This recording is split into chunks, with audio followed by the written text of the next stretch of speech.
Aftermath, and we got a special guest today that we have JC, Dr. Doornick, and he's also known as Dragon. We got to hear a little bit more about that, but we want to tell you a little bit about his background and find out what he has to say. And of course, our illustrious co-host and mine, Kindra, is with us as well. So welcome to the show, JC. Thanks for being here today.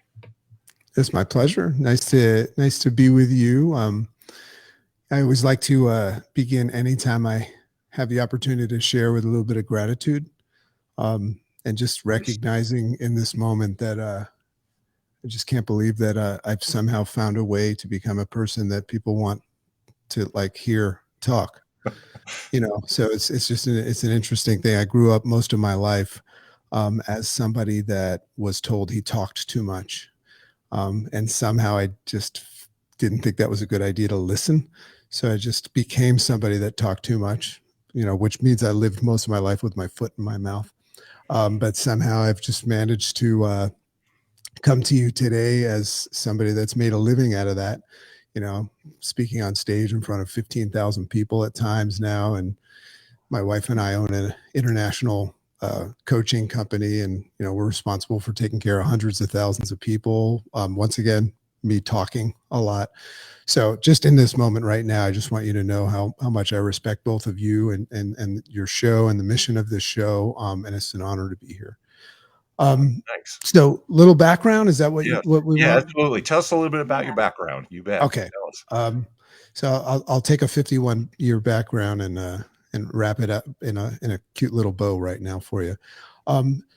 Grew up in a very, very, safe, psychological safe haven. Everybody has money, kind of from the outside in. Very, very fortunate childhood, and went through what everybody probably wished they had as a childhood. I had a sister and, two loving parents, sports, great friends, we lived on the beach, beautiful, everything was perfect. Back in the day where you at 7 or 8, you could ride your bike to school and not worry about being killed and things like that, back in those days. Today. Right. Yeah. Back in the day. And back in the day. So I must be dating myself talking about a time where a kid could ride a bike around and not be afraid of dying. So in any case, my story is very, very interesting in that, it's you're in this paradise, but then, you witness a trouble in paradise, and we will get to that maybe in a little bit about, just at a young age experiencing the beginnings of the dismantling of a divorce between my family, which at the time, at that current time, how does a kid even know what that means? It's so we'll probably get into that. But anyway, I've been through, I like to say that I was messed up and now I'm blessed up. I understand what it's like through my story, and we'll get some more about that out, to just move from a dark place and be in the light, and just really, really go through some tough times of struggle, and then find my way out of that hole, which makes you really, really appreciate what it's like to be out of the hole in the light, which is kind of how I've manifested, my life. I just flipped a switch one day, decided I was never going to go back to that, that way of just being in a dark, depressed space, wanting to end my life, and places like that, but then coming out and just having your confidence and certainty come back into you. So I just made a decision, in various ways. I became a chiropractor. I was a successful chiropractor. I became a international humanitarian. I got Humanitarian of the Year awards and all of this stuff. I was in Haiti for the earthquakes, built homes and orphanages and fed people. Been all over the world. I guess trying to save it, which is a tough job. But I found myself best suited in the role of the servant, and one thing led to another, and I found my niche, as a transformation coach and a podcaster, and all of these just interesting things that I do right now. But I find myself now somebody that is living what I call an integrated life. And that's what I feel so blessed. And what I mean by an integrated life is, I have a wonderful career where I make a lot of money, and I have options, and all the things that probably people are trying to get, but integrated meaning I've done that and built that around the things that matter most, which took me a lifetime to understand, spending time with friends and family and all of that stuff. So it's a pretty complicated and interesting story. I hope we can get some of it out. But my wife now, and we just adopted a little girl, and I have 2 older boys. I was previously married. We can talk a little bit about that. But we travel all over the world. My little girl that we adopted goes to school online, so she can come with us. And it's just like, I don't know. I just feel like we wake up every day, and you have a choice to either create the foolish illusion that everything is wonderful, or the foolish illusion that everything's a mess. And I'm just a fool for thinking that everything's amazing now. So that's the place that I'm in right now. And as you can imagine, and we'll get into the relevance of and the pertinence of things that you guys like to talk about. But messed up to blessed up. So that's who I am. I absolutely love that quote, messed up to blessed up. I wrote that down. I might have to use that later. So it's very interesting, right? Because I don't think a few years ago we would have thought that we could homeschool our children and travel around the world. So you are very lucky, and your daughter is very, very lucky. So I'm glad you're at that place in your life. Thank you. Can you talk to Mick and I a little bit about your upbringing and the trauma you experienced with your parents and through the divorce? And you went into a very dark place, but how you maybe transitioned from that. So yeah, this is really because, when we were talking about my, divorce and my, custodial rights of my kids and all that stuff of my boys, you guys notice that I have like a little bit of a different story. But I think what's relevant is where that was, birthed. So just quickly, I was 11 years old. Well, actually, let me tell you in a different way. When I was at my darkest place, I found myself in a chair sitting across from the person that I never wanted to see in my life. I was about 36. And I found myself sitting in a chair across the room was a therapist, a psychologist. And she was basically there asking me why I wanted to kill myself. So that was like the pinnacle and I had a great job and all of these things. And just one day, all of a sudden, I completely lost all of my confidence, and I became confused. And I just thought that I just didn't understand what to do. I didn't know which way to turn.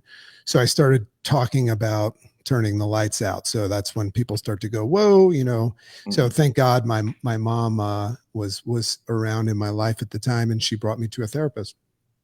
And I went through a conversation with the therapist, and this is when I found the light. Just one visit with the therapist, and she started asking me questions. She started saying, "Well, when did this start?" And I started to tell her I was on a train going into the city, and boom, I can't explain it. I just all of a sudden went from being the most confident person in the world, borderline cocky, to just like not feeling like I could even spend another day alive, So I didn't understand how that happened. So she's like, okay, and the story is all in its entirety in my book that's coming out.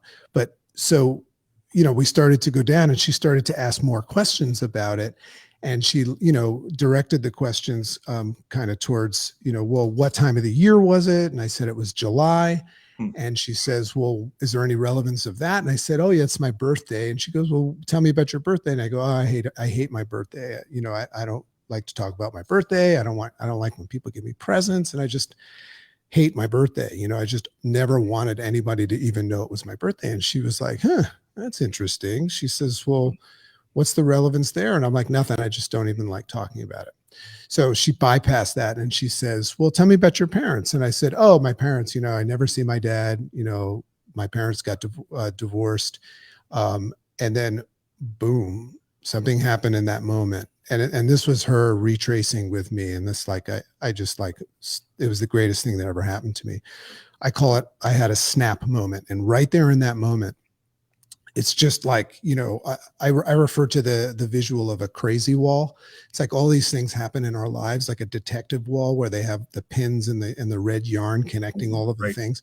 They're trying to find out like who the criminal is or the head boss. It's like, boom, all of a sudden my crazy wall turned into an evidence board. And it's like, it all just made sense in a snap, just like that.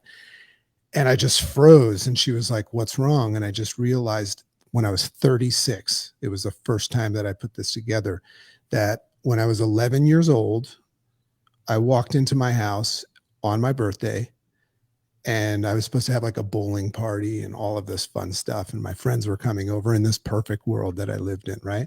And I just remember I walked in the door and I saw my mom in her underwear, which is not normal. Right. She's in her like underwear, standing at the base of the stairs in our house crying. Right. And I was like, I'm just coming home from my birthday. I thought I was going to get like pummeled with like balloons, chocolate, and cake, So I said, what's wrong, Mom? And she says, your father's leaving us. Now, my dad was always away traveling. So I didn't really understand what that meant. I was like, oh, where's he going? And my mom looks at me and she says, your father wants a divorce and he's leaving us. So, I just remember distinctly at 11 years old, like all I knew how to do was like nervously lick my lip. And I was like, oh, okay. I was like, can I go out and play with my friends? Like, I didn't know what divorce meant. Right. You're 11. How do you process that? Right. I'm 11. I'm 11. And, God bless my mom. She didn't understand, what was going on. But all I knew right there is that my birthday just got bumped. Mm-hmm. And there was something going on. And, and that led to later that night, my mom saying, get out of here. You're not sleeping in my bed anymore. And I heard all that, but I had to go explain to my friends that the birthday was off and make up some sort of story. So what I did in that moment is at 11 is I just took that and I just pretended it didn't happen. And I put it under the carpet. And I just realized that every year during my birthday, I didn't know why, but I hated my birthday. I didn't figure it out until I was 36. So as soon as I made that, and to listeners out there that are having a rough time, when you're in a dark place and you don't know how to get out, there could be a ladder standing right in front of you to climb out, but you can't see it. Right. But I just want listeners to know that there is a ladder, and all you have to do is put a couple of things together that very much have to do with, it's not your fault. What happened back then was directly correlated to who you were, right? And where you were in life. You didn't have the ability to understand things. But I swear I walked out of that place that day and I said, I'm never going back to that dark place again, ever. And I'm going to spend the rest of my life helping others not go back to that, ever experience that place. So I think that was the birth of the dragon, first of all, right? You asked me about that, but also just the birthplace of me becoming a borderline obsessed servant of others. And so that's a lot. There's a lot of other growth process after that, but that's how I've become a successful person. Is I really, truly enjoy helping others, avoid unnecessary dark holes and experiencing joy in their life. So if you start then to say, all right, I'm going to be an adult, and then you get married. And so what we're expecting now is you lived happily ever after, right? Isn't that what happened as an adult? Yeah. So what's interesting about that and the relevance is that, of course, I made a decision that I would never do that to my children, never get divorced, right? Married my childhood best friend, and like the perfect scenario, actually from the same town. And I just remember when I got married, like my number one goal of marriage was to never get divorced and never put my kids through that. So that was another lesson is, we just, I don't know. I think that we just probably grew apart because I was just growing so fast in life and doing humanitarian work and all that stuff. And she would just kind of be standing there with her arms crossed, like, what about me? So, what I want you to know is that my ex-wife and I are like best friends. If I have anything, any sort of a crisis, she's going to be there, like maybe even the first person show up. So we have a wonderful relationship. But what's interesting about it is that our marriage didn't succeed, but because of my trauma, I became like the world's greatest ex-husband.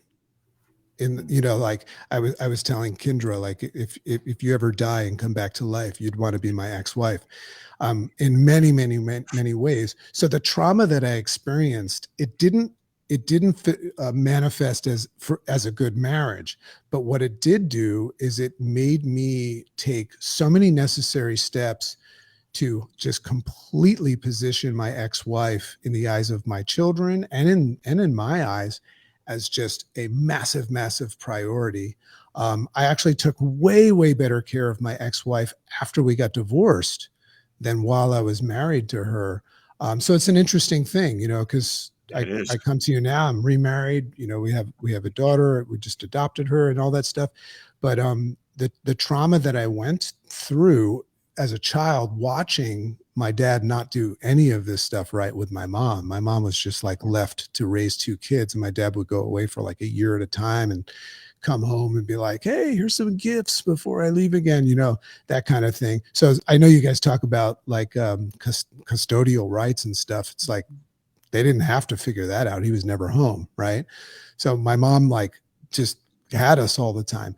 So what's interesting though about that, and I don't know if anybody out in the audience can relate to this, but I took this high road and made a decision to do the right thing by my ex-wife.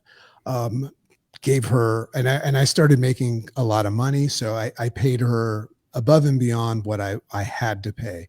We didn't need any attorneys or any of that stuff. There was no fighting. We sat down and I said, what do you need? And I gave her more, right? Which is not easy to do because you go through economic changes in life, but I still put her first. She's my highest paid employee. You know what I'm saying? So I made her feel safe and sound, but I also wanted the kids to know, because this is not what I saw.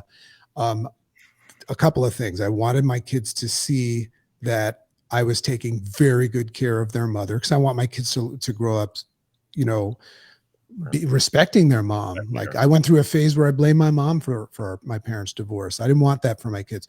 So I did that. And I also wanted her to be happy, right? I didn't want her to like label me as a deadbeat dad or anything like that. So, but I also wanted her to be happy.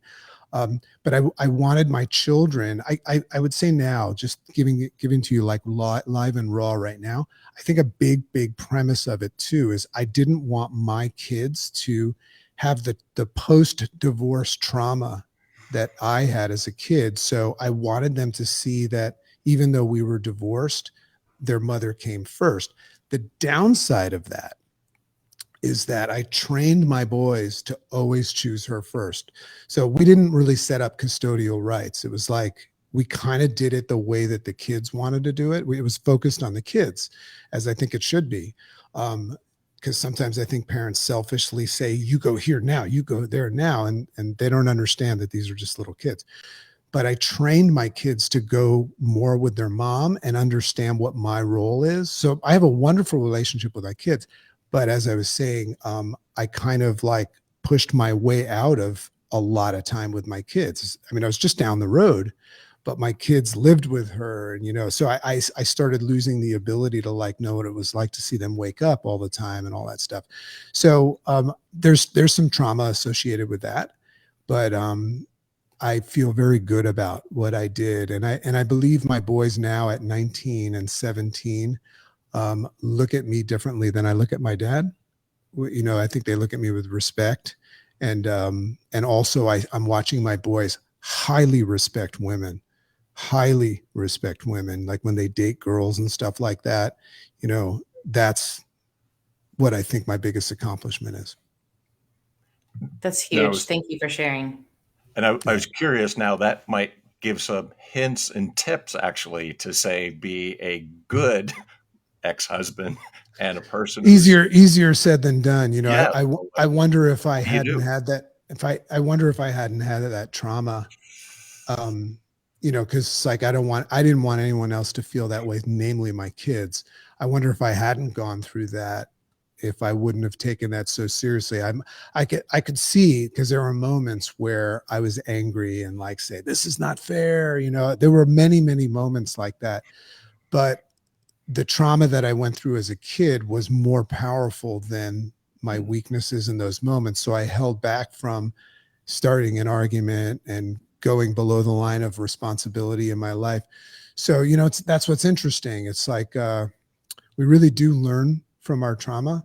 But, if you really, really stop and pull back from your knee-jerk reaction when you get angry and things like that, and you give yourself a little bit of time. Viktor Frankl, an amazing human being, wrote, Viktor Frankl. He always talks about that the win happens between the stimulus and your response, the space between. So if you can pause and you can cognitively distance yourself from your knee-jerk reaction, you have the ability to grab a more rational, logical, thought and plan of action and response. So that's what I was good at, is I had the ability to check back and say, wait a second, do you want to start yelling right now and potentially traumatize your kids like you were? So that's the blessing. So I go back now, and I wrote this in my book about that moment. I felt so sorry for myself when I went back and remembered that 11-year-old moment. But it was the greatest thing that ever happened to me, because, I'm now in this place now where my kids, look at me and say, that's my dad, and all the accomplishments and money that I've made and all these people that I've helped, that's all super cool, but nothing better than having your kid point to you and say, yeah, that's my dad. I mean, what else is important? That is wonderful. Yeah. So you taught your sons a lot on how to respect women, and I think just being a good dad. And I'm wondering how you're preparing your daughter for life, right? Because that's a different side of things.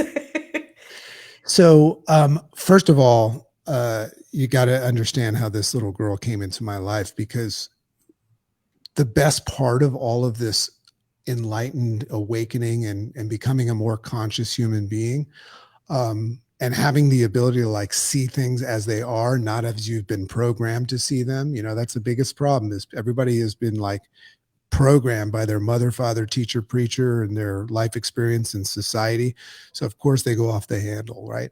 So my daughter has come into my life as a very, very highly conscious person that has the ability to think before I do things.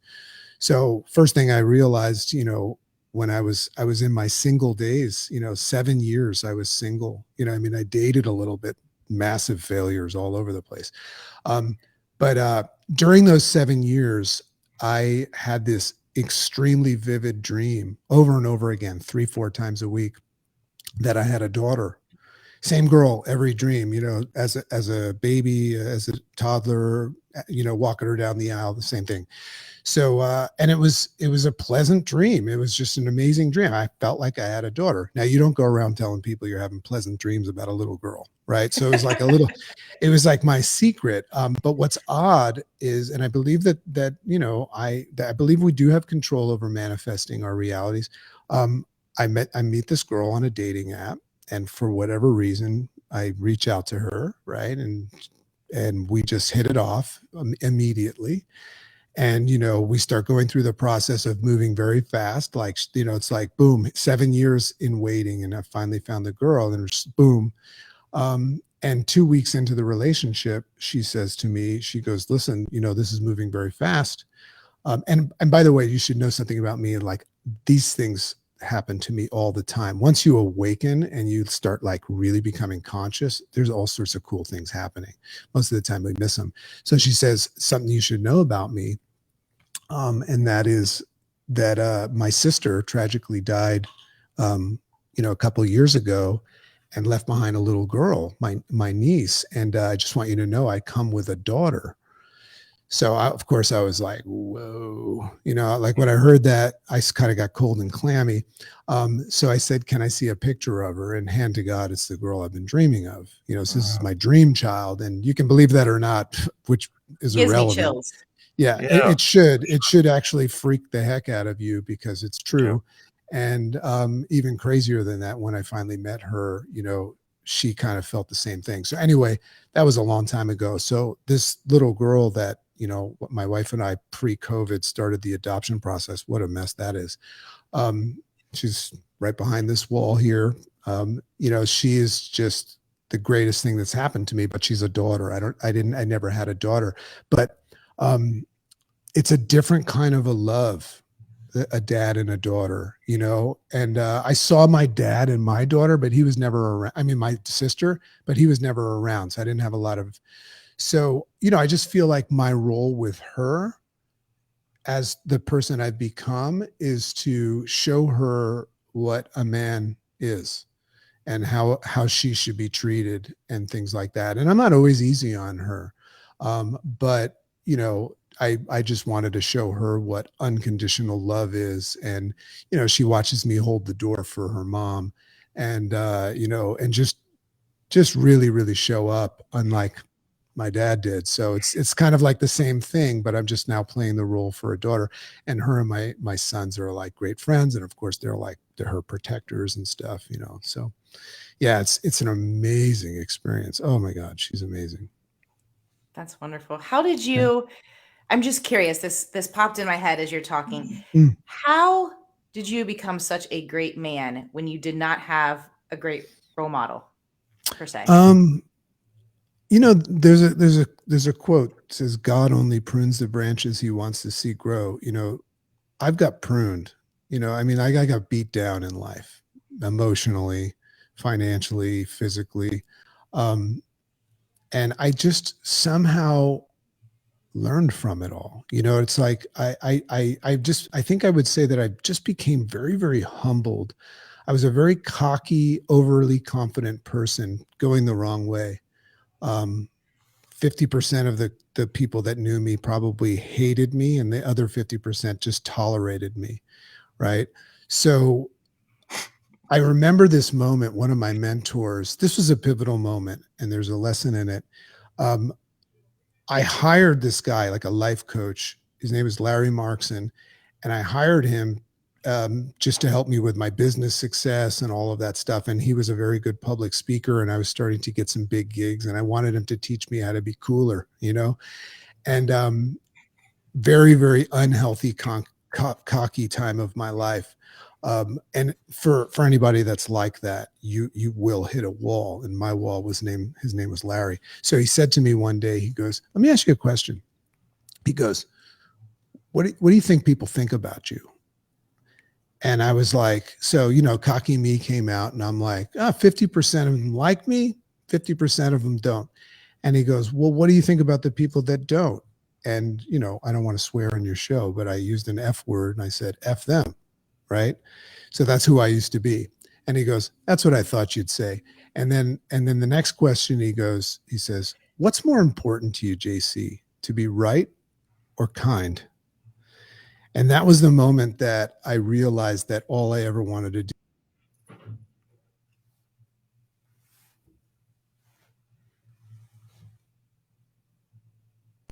Oh. Yeah, I think we have froze there. Are we good? Yes, we're good. Okay. So it says that there's some sort of connection issue, but he asked me, what's more important, to be right or kind? And I realized in that moment that all I was ever trying to do was be right. And he says, nobody ever got her from being right. Right. So that was a pivotal moment where I started to become kind, but it also was in conjunction of me like having my complete breakdown, because I opened up myself. I dropped my thick skin. So I believe that a human being needs to be torn down to its most fragile, humble place in order to grow into the person that you need to become.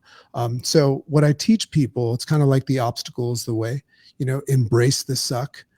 You know, I joke with my clients when they come to me and they go, oh my God, my life is a mess. It's like, I'm like, I am so jealous of your situation right now, because like God has mysteriously placed everything we desire conveniently on the other side of a big steamy pile of poop. And if you're in the poop right now, like, I'm excited for you.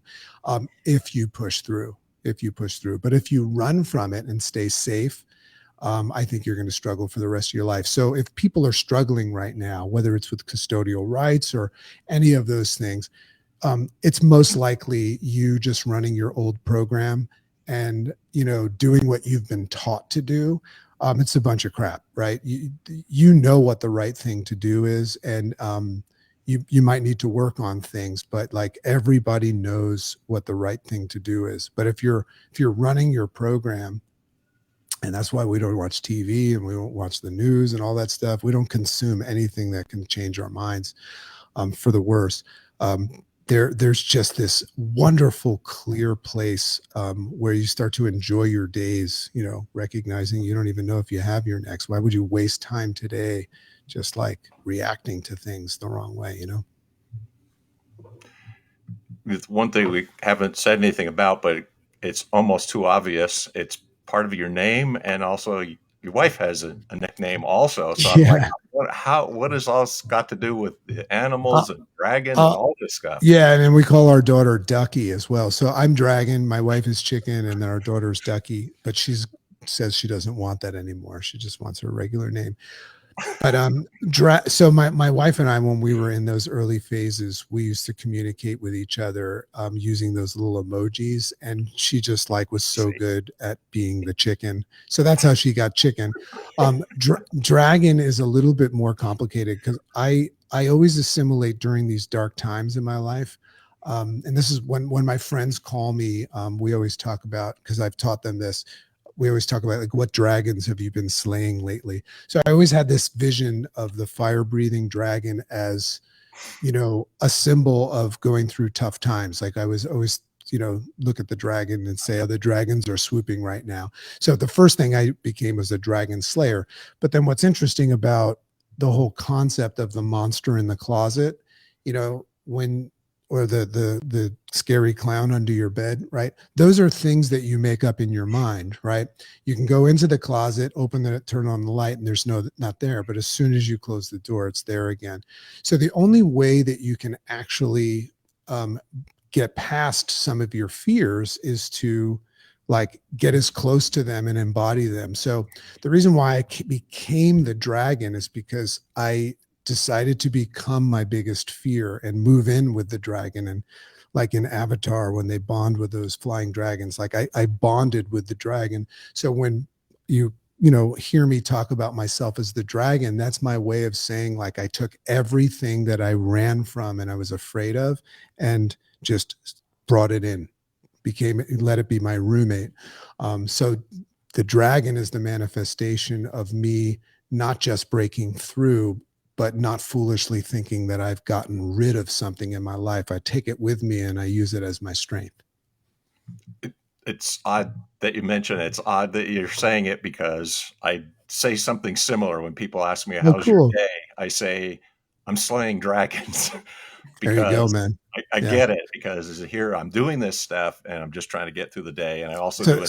So take those dragons and just just wear them as a suit and you will stop slaying them. Yeah. Every day. Yeah. And I do a thing called the Daily Dragon actually too, because I'm like, oh, that's awesome. I'd love to hear about that. That's great. I just do a little 5-minute thing every day. So here's the dragon. Well, I do a 5-minute thing every day too, man. We might be brothers. From another mother, but yeah, brothers. Got it. Awesome. Well, JC, you mentioned something about your book, and you alluded that more information would come out in your book. Can you tell us a little bit more about that? Yeah. So we can't announce the name yet because it's such a cool name, and we know that people will be like, "Oh, I should have used that." So the book is going to be released in hopefully about February.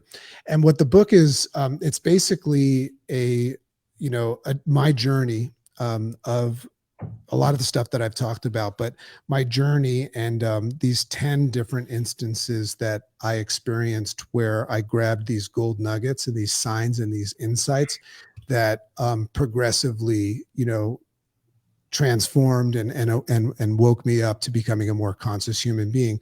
So the way the book is structured, it's a great book to read, but also it very much helps you go back and learn a different verbiage and a way of looking at your life so that you can look at your life like a past experience like that. What happened to me when I was 11?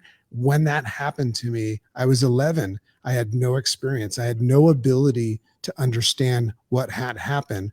But if I go back and look at that now through this lens and this new life and this new exposure to life, I can go back there and say, oh, what a blessing that was. So my book is about teaching people to create a different way of perceiving things, right? I teach a really cool way of slowing things down and controlling your response. I teach this interface response system because there's just such a beautiful life out there. Even, right now is a crazy, probably I'm 51, and it's probably the craziest that life has ever been. There's just so many factors in there. But yet I wake up every morning and I just embrace the day, and I just think that life is just amazing, and we're just so blessed to be here. And I just want, my book is about teaching people to awaken and reclaim control and become the dominant force in your life by eradicating a lot of these program things that, you think, our perceptions are usually controlled by something you've been taught, and it's just not true. We have the ability to look at things and really decide what they are, not be convinced into thinking that there's something. So my book is all about helping people make sense of things, and it's going to be a really, really cool experience. That sounds awesome. We appreciate all the things that you had to share, some really insightful things and great biographical story. So if people are interested in reaching out to you, getting a hold of you, could you provide us some contact information? Because I think people would like to hear from you. Easiest thing to do, and this would be a way of connecting with me on all levels, is if you go to riseupwithdragon.com. When you go there, it'll invite you to sign up for our free newsletter. That's going to give you access to lots of free stuff that we give away, but also this, the Dragon's Lair, one from the vault. That's a newsletter every week. And it'll also connect you with my podcast, Rise Up with Dragon. Case in point, that's obviously on all the platforms, Rise Up with Dragon. You can't miss that one. But every morning, Monday through Friday, Monday through Friday at 7:30 a.m., I do what's called the Great Morning 5-Minute Rise Up. So there's our 5-minute connection, where I just help people, create a focus where they can remove the blindfolds from their mind and become the dominant force of their day, win the morning, win the day. So, that's got a big following, and that ends up being my podcast as well. Awesome. Thank you so much for being our guest today, JC the Dragon. So that's it for this particular episode. We appreciate your time and all the great things and the tips and the handy things that you had been able to share with us today. Appreciate your time. And that's it for this particular episode of The Aftermath. Thanks for joining us. And make sure you're subscribing, you're liking, you're sharing, and you're positively reviewing The Aftermath. Thank you for everybody who's listening. I've had some really good news that people are listening, and show is growing. Thanks a lot. That's it for this particular episode. Take care. Bye now. Thanks, JC. Bye. Yes, well.